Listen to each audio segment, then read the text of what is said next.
every hospital in the country is under pressure. The difference between UL and every other hospital in the country is that UL is consistently under enormous pressure. When that additional pressure comes on, and that perfect storm that Cathal spoke of. But there's a perfect storm in Ireland every winter. And if it's not COVID, before that it was flu, and now it's flu again. I've been raising it with the Taoiseach, Micheál Martin, week in, week out, getting glib answers, being told it's the responsibility of the HSE to run hospitals.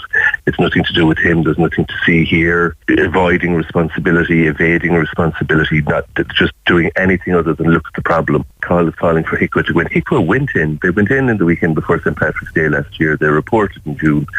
They said that the emergency department posed a risk to public safety and patient safety.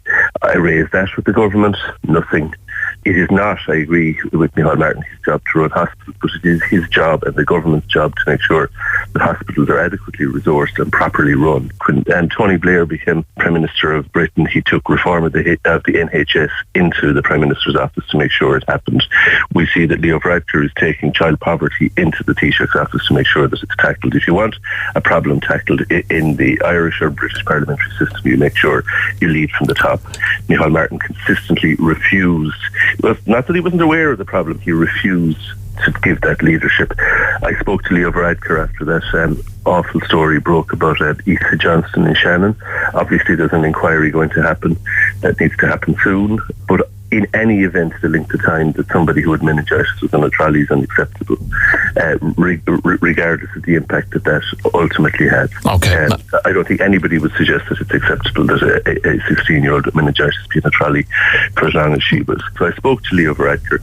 At this stage, all we can do is try to get through this problem this time, but we have to be absolutely sure that this is not going to happen again next year. The government need to A, resource UHL and the hospital group, and B, make sure that there's a management team in place that can manage the existing resources, because neither are adequately happening at the moment, according to HICWA's report.